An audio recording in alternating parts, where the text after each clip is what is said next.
今回は箱根に日帰り旅行へ行くのだ。時刻は9時過ぎ。まずは箱根の玄関口、箱根湯本駅までやってきました。箱根にはゴールデンコースっていう箱根の主要観光地をぐるっと一周する定番周遊ルートがあるのだ。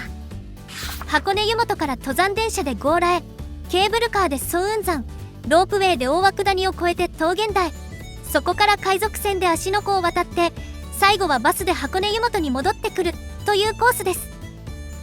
箱根の乗り物を全部使ってぐるっと一周するのだ。今日はこれを逆回りルートで行くのだ。逆回りだと混雑を避けて移動できるのが魅力みたいです。先にバスで芦ノ湖まで行って、そこから乗り物を乗り継いで戻ってくるのだ。このゴールデンコースを巡るのにぴったりな箱根フリーパスがあります。箱根の乗り物8種類が乗り放題になるチケットなのだ。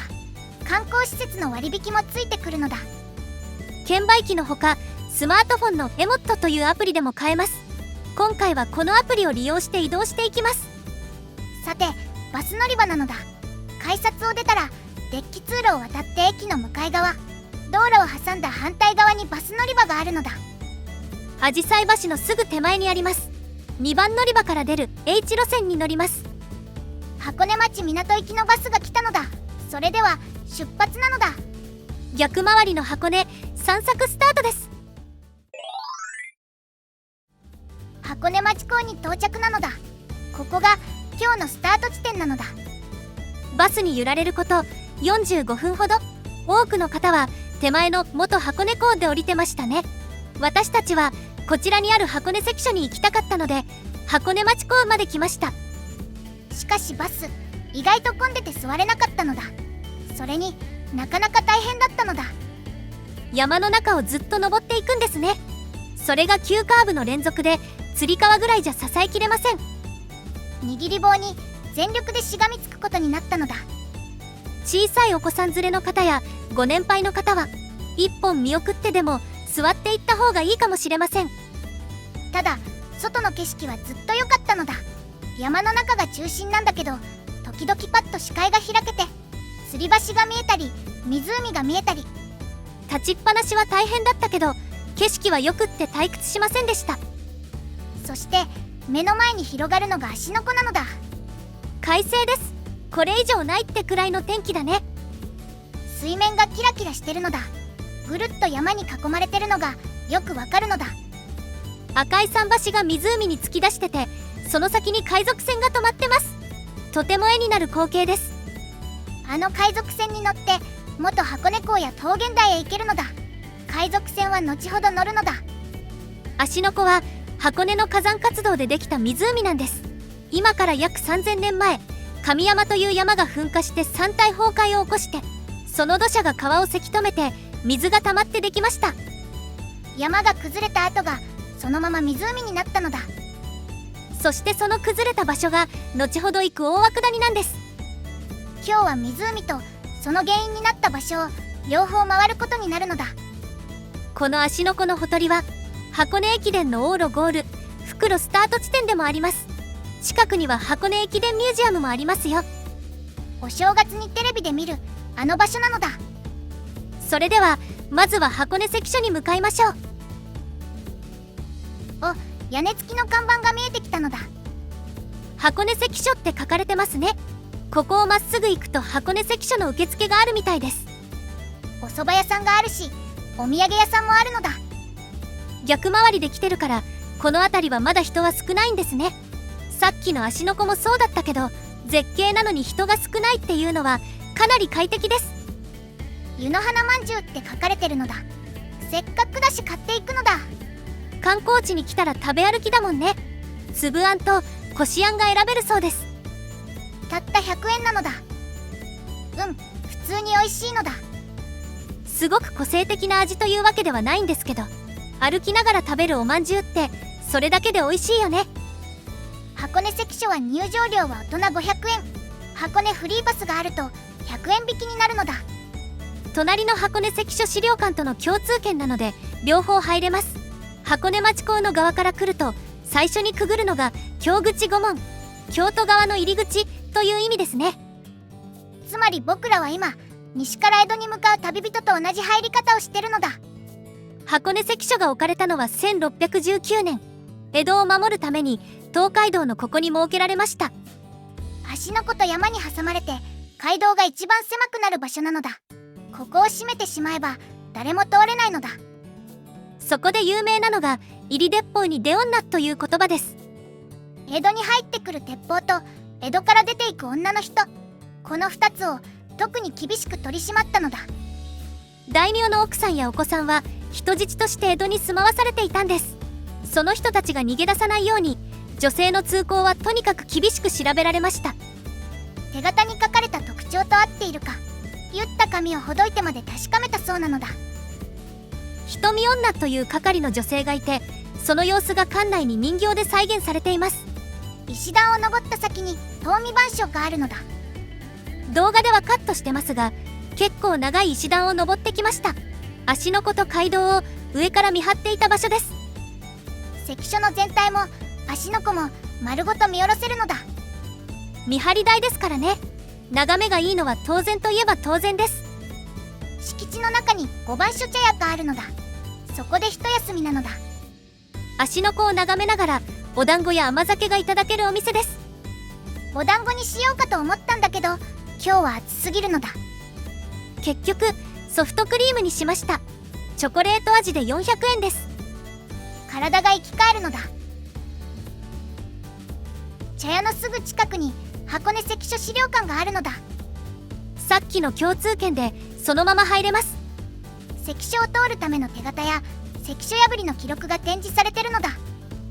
館内はおたまちゃんっていう可愛いマスコットが紹介してくれてるんだけど、この少女は実在の人物がモデル。奉公の辛さに耐えられず実家に逃げ帰ろうと関所破りを試みて失敗し投獄。2ヶ月後に処刑という激重エピソードがついてきました。なんだかテンション激落ちしたのだ。おたまちゃん X もやってます。気を取り直して次は恩師箱根公園に向かうのだ。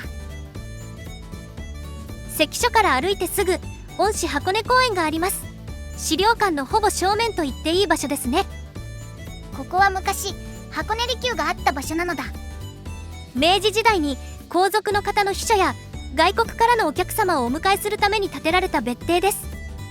芦ノ湖に突き出した東ヶ島という半島が丸ごと敷地なのだ。場所の選び方が贅沢だよね。でもその離宮はもうないのだ。関東大震災とその後の北伊豆地震、2つの地震で建物のほとんどが失われてしまいました。戦後に神奈川県へ渡って1946年から公園として開放されています。そしてここが中央広場なのだ。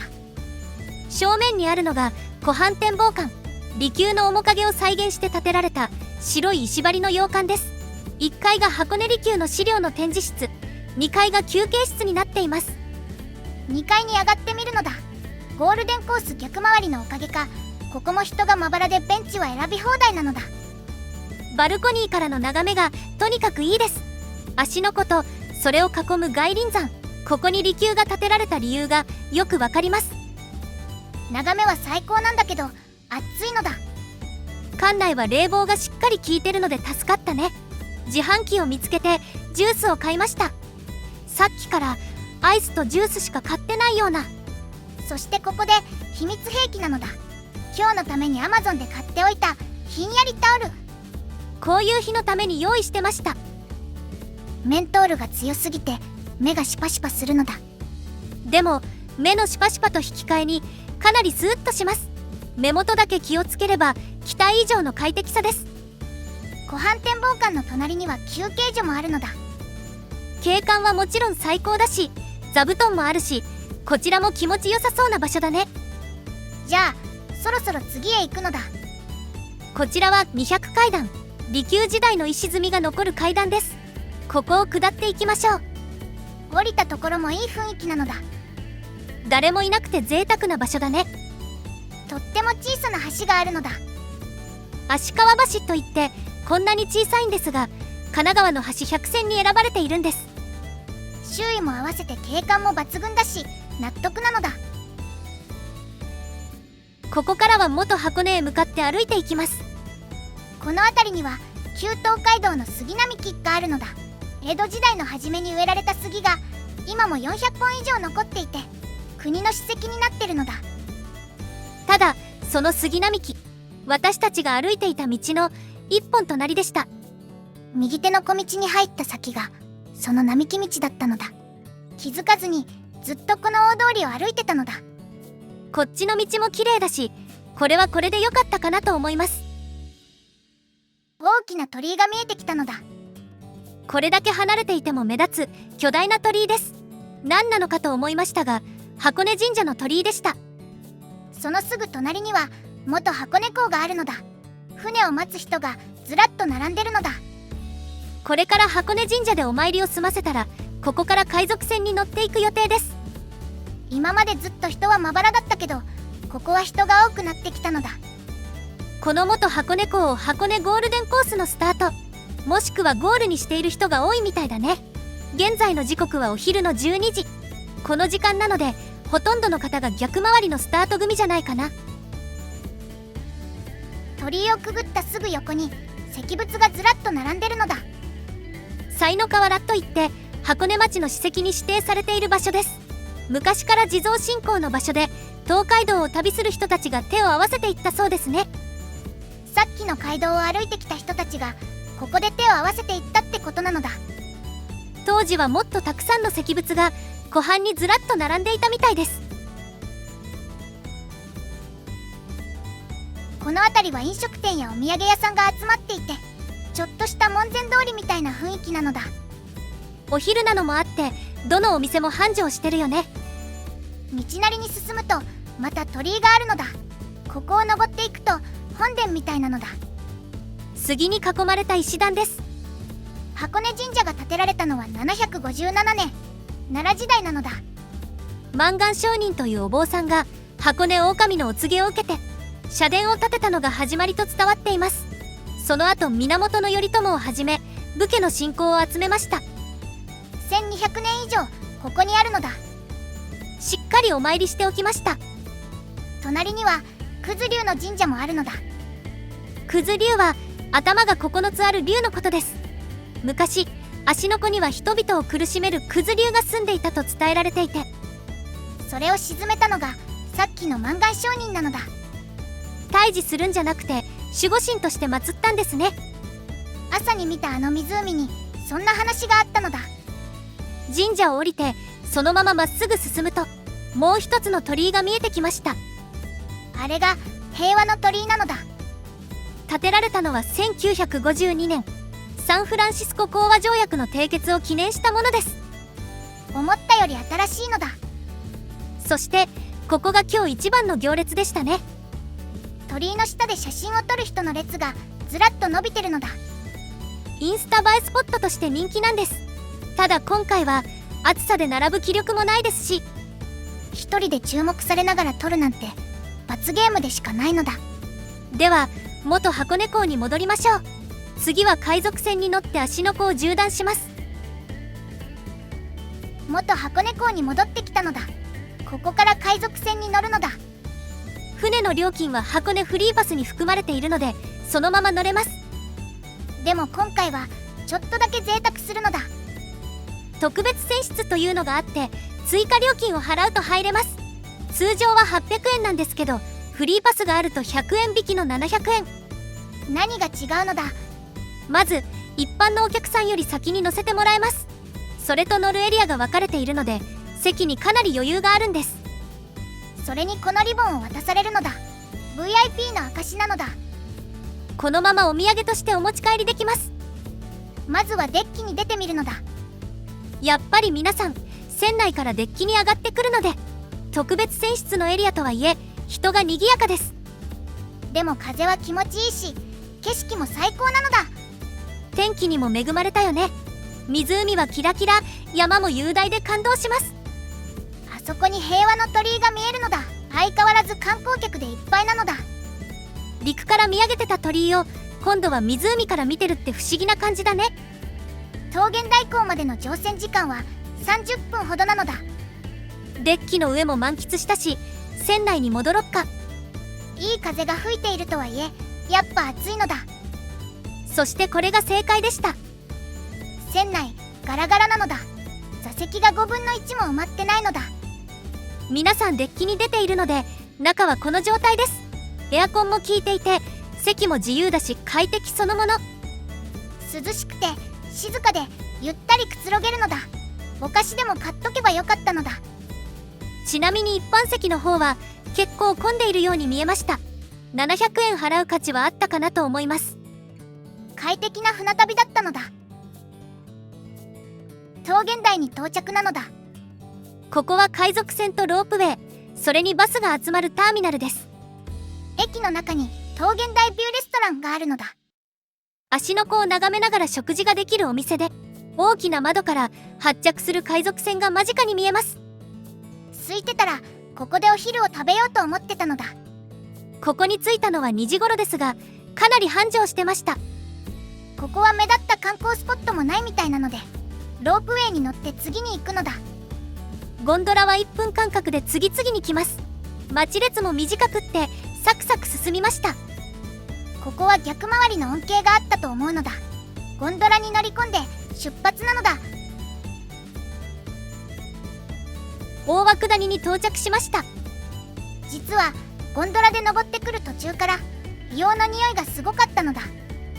まだゴンドラの中なのにはっきりわかるくらいだったね。そして目の前で白い煙が上がってるのだ。大涌谷は標高1044メートル。今から約3000年前、朝に芦ノ湖のところでお話ししたあの噴火の後です。山が崩れて湖ができて、その崩れた方がここなのだ。3000年経った今もこうして煙が上がり続けています。ところでなんだか涼しいのだ。さっきまであんなに暑かったのに。標高が高いのと曇ってきたのもあるかもしれませんね。下とは別の気候だね。それでは名物の黒卵を食べるのだ。温泉の成分で殻が黒くなったゆで卵で1個食べると寿命が7年延びると言われているんです。それは絶対食べるしかないのだ。売り切れなのだ。食べ歩きできる形で売ってるのはこのお店ぐらいでした。お土産用の複数個セットは他のお店でも売っていたんですが、一人で食べるにはちょっと多いよね。暑い今日、残った卵を持ち帰るのも心配になるのだ。まだまだ暑い外を歩く予定だからね。代わりにせめて何か食べようと思って卵ソフトクリームを買ったのだ。せめてもの卵味です。でもソフトクリームって書いてあったけど、シャーベットみたいな食感だね。卵っぽさは正直よくわからないのだ。でも甘さが控えめでスルッと食べられるのだ。高台に登るとお地蔵さんを発見しました。神仙の湯って書いてあるのだ。手を清めるための泉で飲むことはできないそうです。お地蔵様は清めの湯かけ地蔵尊なのだ。お湯をかけてお願い事をするみたいなのだ。それじゃあかけていきましょう。これでいいのかな。動画が100万回再生されますように。そしてお隣に立っているのが延命地蔵尊。昔弘法大師がこの場所を訪れた時、地獄のような風景に心を痛めたそうです。そこでお地蔵様を作って祈願したのが始まりと言われているのだ。延命子育ての地蔵とも呼ばれていて、黒卵で寿命が7年延びるという話もこのお地蔵様にあやかったものだそうです。黒卵の7年はここから来てたのだ。そろそろちゃんとしたものを食べたいね。朝からおまんじゅうにアイスを2回食べたからそんなに減ってもいないんだけど、駅の2階に大涌谷キッチンがあったので寄ってみるのだ。ここも人が多いね。時刻は3時前。この時間なら空いてるかと思ったんですけど繁盛してました。それもそのはずなのだ。このお店リニューアルオープンしたばかりなのだ。もともと大涌谷駅食堂だったお店を全面改装して7月17日に大涌谷キッチンとして生まれ変わったばかりなんです。まだ1ヶ月も経ってないのだ。そりゃ混んでるのだ。下のフロアのお土産ショップにも食べ物が売ってたし、そこに寄ってみるのだ。谷のマルシェですね。2025年4月にオープンしたお店だそうです。大涌谷限定のカレーマンってのが気になるのだ。14分待ちと言われたのだ。そこですぐ出てくるという谷丸マフィンにしました。チョコレート味です。お菓子ばっか食べてるような気がするけど、もう流れで買っちゃったのだ。煙がもくもく、予想外のものが出てきました。大涌谷の蒸気をイメージした演出だそうです。カップが二重底になっていて、下にドライアイスが仕込まれてるみたいなのだ。マフィンはホクホクでちょうどいい甘さで美味しいです。600円もしたけど、味も演出もどちらも満足できるマフィンなのだ。それではそろそろロープウェイで早雲山に向かいましょう。早雲山駅に着いたのだ。ここでケーブルカーに乗り換えます。ロープウェイの改札を出てすぐの場所にクーモ箱根っていうスポットがあるのだ。標高757メートル、展望テラスとそれに足湯がある屋外のスペースです。ケーブルカーの時間まで15分ほどあるので、ちょっと寄っていくのだ。そんなに広くはないんだね。目に見える範囲だけです。でも乗り換えの待ち時間を潰すにはちょうどいいのだ。テラスからは箱根の山が幾重にも重なって見えます。真下にケーブルカーの線路が伸びてるのだ。あそこを下っていくのだ。皆さんが座っているベンチ、実はあそこが足湯になっています。満員ですね。外国人のグループが一組待ってました。それじゃあ僕たちはケーブルカーに向かうのだ。ケーブルカーは思ったより混んでいて、立っている人も何人かいましたね。ケーブルでギュインギュイン引っ張っているのはなんかかっこよかったのだ。こちらは公園上駅、強羅駅の2つ手前で降りました。この駅の目の前に箱根美術館、それに箱根強羅公園があるのだ。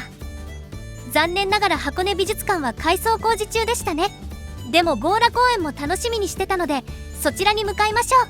箱根フリーパスがあれば入園無料で入れます。強羅公園は公園上駅と強羅駅の間にあるのだ。公園を楽しみながら強羅駅に向かえるっていう算段なのだ。開園は1914年、大正3年。実はこの公園、ケーブルカーより先に作られているんです。終点の強羅をどんな街にするか、その中心として計画されました。街より先に公園があったのだ。公園上駅から入ると噴水のある西側の入り口からになります。実はこれ逆回りならではなのだ。本来のコースだと強羅駅から急な坂を登って東側の入り口に着くんです。今日は上から入って下りながら抜けていくから楽ちんなのだ。公園は左右対称に整えられたフランス式の庭園。大きな木があって、その手前にアーチがかかっていますね。ここが一番の見どころかな。大木の先には噴水もあります。それと温室もすごかったのだ。熱帯の植物が並んでいて、規模もかなり広かったです。中に滝の流れる水路まであって、ここだけで一つの施設として成り立ちそうでした。ぜひ寄ってほしい場所なのだ。強羅公園を東側へ抜けました。ここから強羅駅までは5分もかからないのだ。すごい下り坂だよね。傾斜もかなりきついです。本来のゴールデンコースの場合、強羅公園に行こうと思ったらここを登ってくるのだ。公園にたどり着く前にこれはしんどいかもね。坂を降り切ると左手に強羅駅が見えてくるのだ。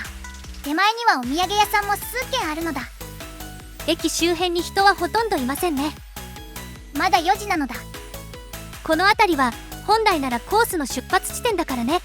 朝にお客さんが来る場所なので、夕方にはもう閑散としてるんだろうね。あ、駅の改札前にもお店があるのだ。ホットドッグみたいなのを売ってるのだ。観光客向けという感じでもないよね。地元の人が買うのかな。それとも意外と海外から来た人が買っていくのかも。ここからは登山電車で箱根湯本に向かうのだ。車内はガラガラでした。箱根登山鉄道はスイッチバックが有名ですよね。急な坂をジグザグに折り返しながら降りていくのだ。その度に運転手さんと車掌さんが入れ替わるのだ。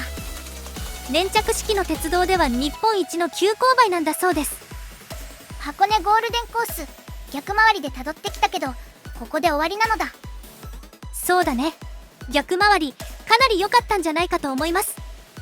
乗り物の待ち時間がほとんどなかったのは大きなメリットだと感じたのだ。本来のコースだと最後はあの登山バスだよね。急カーブですごい大変だったし、ヘトヘトで大混雑した状態であれはきついなって思います。ガラガラの電車で戻ってこられるのも逆回りのおかげなのだ。逆回りの恩恵がなかったのはご飯ぐらいなのだ。お店はどこも混んでたよね。そこは逆回りでも変わりませんでした。ということで動画はここまで。最後までご視聴いただきありがとうございました。よろしければチャンネル登録と高評価よろしくお願いしますね。動画作りの励みになるのだ。